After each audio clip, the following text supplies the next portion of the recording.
हरे कृष्णा। हमारे यहाँ गोरखपुर में एक रघु जी रहे।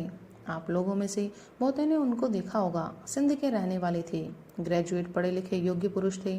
पहले चित्रा पत्र का संपादन करते थे। वे हमारे यहाँ 6 वर्ष रहे। वे मौन रहते थे, केवल रघु रघु बोला करते, इसलिए उनका नाम रघु बाबा पड़ गया। सत्संग सुनने आते तो उनकी स्थिति यह रहती कि जब तक भगवत संबंधी साधन संबंधी चर्चा होती तब तक तो ध्यान से उनकी आंखें इधर लगी रहती, और बीच में कोई संसार की चर्चा हुई तो उनका मुंह उधर घूम जाता। मैंने स्वयं देखा है कि 22-22 घंटे तक उनके विरह के आंसू बहा करते। उनके चेहरे पर आंसू के निशान पड़ गए थे। ऐसी उनकी विरह की दशा थी।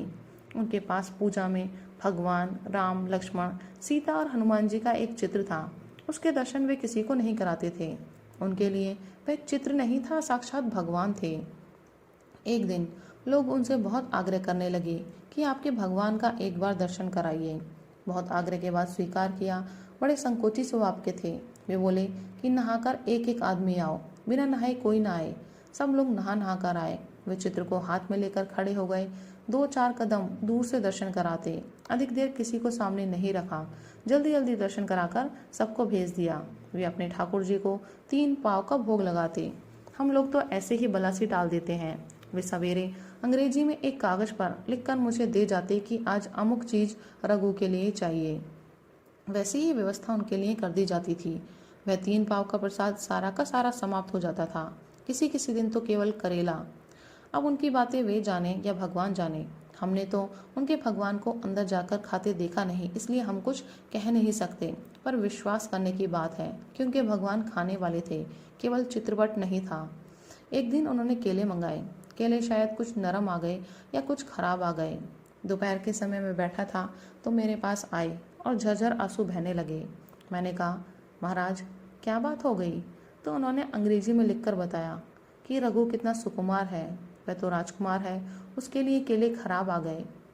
मुझे अपना बड़ा अपराध प्रतीत हुआ कि जो चीज़ आती है वह इनके भगवान खाते हैं। इसमें कोई आश्चर्य की बात नहीं है। जो भगवान प्रहलाद के लिए खम्भे में से निकले वे आज भी वर्तमान हैं। मैंने कहा, महाराज अब भूल नहीं होगी। इसके बाद मैं स्वयं ध्यान रखता था कि कोई चीज़ खराब ना आ जाए। वे किसी से सेवा नहीं लेते थे।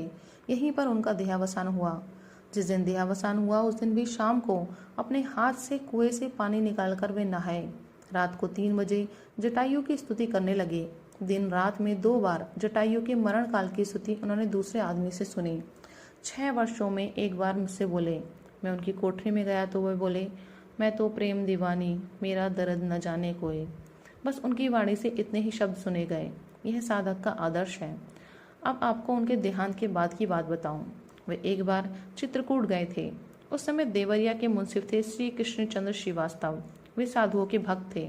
उनके यहाँ रात को ठहरे तो उन्हें प्रेम हो गया। देहांत के बाद उनके पास कोई विशेष सामान तो था नहीं। हमने किसी को दान दे दिया। उनके जो ठाकुर जी थे उनको हम रतनगढ़ ले गए। आपको सच्ची घटना सुनाता हूँ। रतनगढ़ ले जाकर उनकी पूजा कौन करता? उनको बाहर की बैठक में एक स्थान पर रख दिया। वे कृष्णचंद्र जी श्रीवास्तव जज हो गए थे। उनके और उनकी स्त्री के सामने रघु जी प्रकट हुए और उनसे कहा कि भाई जी को समाचार लिखो कि उन्होंने हमारे भगवान को अमुक स्थान पर ऐसे ही रख दिया है। भाई जी को तो हम क्या कहें, आप हमारे भगवान को मंगाकर उनकी पूजा करो। कृष्णचंद्र जी हमारा पता जानते नहीं थे। गोरखपुर में एक बैरिस्टर थे श्री अयोध्या दास जी। उनको उन्होंने पत्र लिखकर सारी घटना लिखी एवं हमारा पता पूछा। उन्होंने मुझे लिखा, बात सत्य थी। मैंने देखा भगवान ऐसे ही पड़े हैं। उनके ऊपर धूल छाई हुई थी। फिर वह चित्र उनके पास भेजा। उनके यहाँ अब तक उनकी पूजा होती है। वे अभी तक हैं। अब वे वहाँ से रिटायर्ड हो गए हैं। इलाहाबाद हाई कोर्ट में वकालत करते हैं। भगवान इतने प्रत्यक्ष होते हैं, इतनी कृपा करते हैं। राधे राधे, हरि बोल।